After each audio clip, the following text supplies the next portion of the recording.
പുട്ടടിക്കുന്ന പിന്നല്ലാതെ എന്നാ മോളിരിക്കും. പുട്ടിന്റെ മീൻകറിയുടെ മണം അങ്ങോട്ട് അടിച്ചിട്ട് എനിക്ക് സഹിക്കാൻ മേല.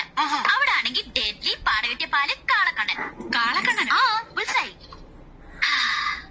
ഇതെന്താ ഇവിടെ ഒരാള് കെമിസ്ട്രി ബുക്ക് പോയ അണ്ണാനെ പോലെ മുഖം വീർപ്പിച്ചോണ്ടിരിക്കുന്നത്? കെമിസ്ട്രി ബുക്ക് പോയ അണ്ണാനെ പോലെയോ? അണ്ടി പോയ അണ്ണാനെ പോലെ ഞാൻ പറഞ്ഞു കേട്ടിട്ടുണ്ട്.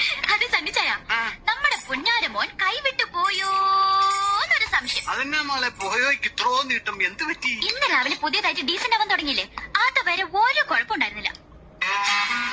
ഈ മുകളിലെ ബെഡ്റൂമിനോട് ചേർന്ന് റോഡിലേക്ക് ഒരു ബാൽക്കണി ആവശ്യമുണ്ടോ സഞ്ജയ? നമുക്കതൊന്ന് അടച്ചു കെട്ടിയാലോ? ഇവൾ എന്തൊക്കെയായി പറയുന്നത്? ഒരു കാര്യമില്ലാതെ സോന വെറുതെ ഒന്നും പറയില്ലാന്ന് നിങ്ങൾക്കറിയാലോ. പയ്യന്റെ പ്രായം അത്ര ശരിയല്ല. ഇവളോടാണ് ഇവിടെ ഒന്ന് പുട്ടടിക്കാൻ പറഞ്ഞത്. നിനക്ക് വീട്ടിലൊന്നും ഉണ്ടാക്കിയിട്ടില്ലേ? കണ്ടോണ്ടോ കാര്യം പറയുമ്പോ ചൂടാവുന്നുണ്ടോ? മോള് പറഞ്ഞോളെ പറ. അല്ലെങ്കിൽ വേണ്ട, ഇപ്പൊ പറഞ്ഞാൽ ശരിയാവില്ല. ഇതുവരെ പോകുന്ന നമുക്ക് നോക്കാം, എന്നിട്ട് ഞാൻ ഡീറ്റെയിൽ ആയിട്ട് പിന്നെ പറയാം. മോനെ കഴിച്ചിട്ട് പോടാ. എനിക്കൊന്നും വേണ്ട, ഇവളോട് കഴിച്ചാൽ ശരിയാവില്ല.